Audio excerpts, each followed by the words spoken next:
Well, hello, glorious people of the interwebs, and welcome back to Red Dead Redemption 2 Online. It's Tuesday, and that means we've got some new content for online, and we're still being drip-fed, but regardless, there is actually a new game mode today, which is quite fun. Now, I have expressed my disdain for pushing people into game modes rather than expanding upon free roam, but regardless, this is a rather fun free roam, or not free roam, but game mode, and that is the Spoils of War. Now, I'll be going over some footage. I played about 4 matches. The rewards for it are pretty good, and it's fun. At least I find it fun. Although it's only up to 16 players, at least the series that I did. We also unlocked some new clothing today. Unfortunately, no new weapons in today's little update. Well, technically not an update. They're just releasing all the content that they updated previously. But today we're going to go over all the new clothes that you can purchase and the new game mode. Now, let's go ahead and browse our catalog here. And we should have unlocked some new, not clothing, but outfits. So let's see what we got going on here. Let's see, we can buy that one. Now, the Tasman is limited stock, which I can only assume means that it'll be available to buy for a very limited amount of time. Now, this is a cold weather outfit, which a lot of people have been asking for. Unfortunately, it costs gold. And it seems like all the cold weather stuff costs gold. Pretty ridiculous, especially since technically it's a required stat to be able to go into the cold weather biome. But I mean, I've gone there and I've never had any issues without having cold weather gear. So personally, I don't really care to buy this. I'm not going to. I wouldn't really recommend it unless you really like the way it looks or really care about not freezing your taint off when you go into the cold weather biome. Now we've got the Deshaw? I have no idea. No idea. That looks pretty cool, though. It's locked to level 92, or you can buy it early for 95 gold. But I'm not going to buy that early. Good lord, that is redonkulous. Okay. Now, was the Mercer new? I think the Mercer was new as well. That's $290, locked to level 65. If you want to buy it early, it's $47. Absolutely crazy. What I would recommend is just buying the cold weather coat and just screw the other outfits, because I don't really like the way the outfits look. Which brings me to my next topic. Do you think I should start doing the Dapper Tags video for online where we make outfits and stuff like that? Now, what I am excited about is the squat stovepipe hat. Now, unfortunately, it's a frickin' gator skin hat, which I absolutely hate, but I did end up buying this one. It's 3 gold to buy it, and it's the only one that I think looks good. I don't know why we couldn't have just gotten, like, a regular squat stovepipe top hat. Like, you know, why does it have to be frickin' gator skin? This is crazy. Or what is it, snake skin, gator skin? I have no idea. It's some kind of skin. I just want a regular hat. I believe that is the only one that was unlocked today. We've got basically one piece of each that has been unlocked today. Okay, I did not want to go to vests, but apparently we're doing that now. We got the Rutledge vest, which you could buy now, and the double-breasted lapel vest, which is actually one that I really wanted to buy. Or no, I have that one already. I'm losing my mind. Okay, the Ortega vest is the one that's not out yet. Now, this is going to be what you want to buy if you want to make your own winter clothing or set, is the Winter Shotgun Cloak. Now, limited stock only leads me to believe that it's only going to be available for a short period of time. So we got $133 to buy this bad boy. And, ooh, you know what? The non-gator skin ones don't, or I don't really like the look of the leather ones, but these don't look so bad. Hey, look at that. That looks familiar, doesn't it? Kinda. Not fully, but close. I don't know if I really like any of the colors. Definitely not $135 worth. I definitely don't think that's $151 worth. That's a very expensive coat, but if you really want one, there it is.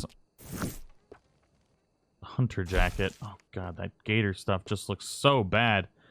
Now, is this a cold weather item? It sure looks like it should be, but it doesn't really say. Single-breasted with a stylish paneled back and elemental stitching. Season's favorite, fully warranted. Okay. So there's that for our coats.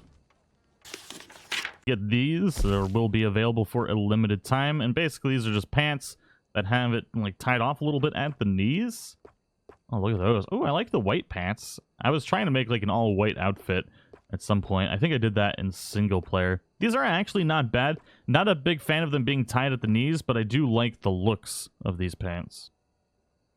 Now, the official patch notes have not been released for everything that was basically made available today.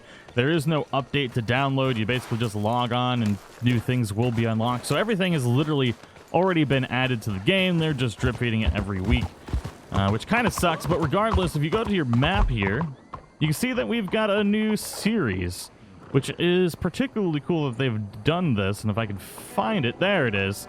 So this is the featured series. Now, there is only one new game mode this week, and this will allow you to be able to play that game mode non-stop. Now, that is the Spoils of War game mode, which is 1 to 16 players, and I find it quite fun, and the rewards for doing it are really, really good. Now, in this game mode, it does take place in various different locations. I played 3 of the different maps, each of which are set up really great for this type of game mode. And basically what this is capture the flag. 2 teams are pitted against each other to steal as much loot from the opposing team and bring it back to their camp as possible within the allotted time. Now, in this particular one, all we have to do is just run into the camp, and there's going to be a smaller little, like, source of light, kind of like when you go into Deadeye for a legendary animal. You run over this and you pick up the loot. All you got to do from here is just run back to camp without dying, which isn't always easy because you will show up on the map once you steal it, and the whole other team can hunt you down, similar to pretty much any other capture the flag game. Now, it is relatively simple to get it if you don't encounter any other enemies, but all in all, it is an enjoyable game mode, and the experience and cash you receive for having won this is quite good. It's even good when you lose, which is kind of surprising and quite enjoyable. For this particular match, I focused solely on just trying to steal bags. I was able to steal 1, but got $14.59 and 292 XP. Obviously the 0.08 gold bars, which you get no matter what, so not too bad. Now, my favorite location for this game mode right now is Fort Mercer. This is perfectly set up for a capture the flag style game, and there are plenty of different ways to get to the enemy's side. You can go around the entire fort. You can go above it, under it. There's all sorts of different ways to go about this, and you never really know where the enemy is going to be. And I find it a lot of fun and stressful because they could be below you, above you, going around you. It's quite fun. You have to defend your particular area in various different ways. And basically in Fort Mercer, on each side inside the walls is where you're going to steal the loot as a bag holder.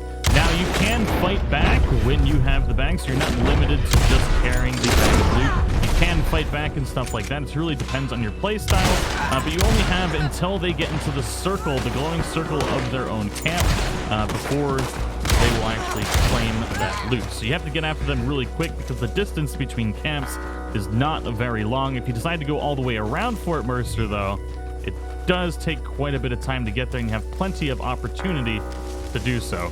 This was a ridiculous little fight here, where that guy lived forever. Now, Capture the Flag is one of my favorite game modes in just about any game, so I really want to know what your thoughts are on the Spoils of War. I quite enjoy it, but I do want to know what the community thinks about this. Is there anything you would rather have done differently? Would you rather have had the camps a little bit more spread out? I think having a larger scale version of this would be great, where they're set up a little bit farther apart, and you actually have to like strategize with your team on how to get to and from the camps and get the loot or flag or whatever the hell you want to call it back to your own camp. I feel like that would be a really cool way to implement this in addition to what we have now. The small scale one is a lot of fun, and I think having a large scale one would be even better. But so far, I am really enjoying this game mode, even though we got our ass. Oh no, we're murdering in this one, 4-1. Oh my god. There is one game mode where we just got completely devastated, and that hole in the wall there, or ceiling, completely ruined my life. Now, unfortunately, Rockstar has not released the full patch notes for everything that was made available today. And if there's anything in addition that is particularly exciting in this update, then I will make sure to make another video covering all of that. But so far, these are all the things that I've found immediately. I don't know why Rockstar releases an update and then takes like half a day to release information about it. especially with Red Dead Online, with how bad it's doing. You'd think they'd be excited to get information out there into the public to get people playing their game, but I don't know. That's craziness to me. But I do hope you all enjoyed the episode. Let me know what you guys think about the content made available today. I particularly dislike the drip feeding of the content, but if we do get weekly stuff from now on, not just the content that they kind of teased us with a few weeks ago, I think all in all, it'll be really good. Looking forward to new content every week is kind of nice, instead of just never knowing when the new stuff is going to come. But I do hope you all enjoyed the episode. I probably will start getting into playing some more Red Dead Redemption Online here very soon. I want to love it so bad, but until they make free roam a little bit better, it's just really hard for me to enjoy. But I know there are a lot of you out there that enjoy it, and I will be getting back into playing it with all of you very soon. Thank you so much for watching. I'll see you in the next one.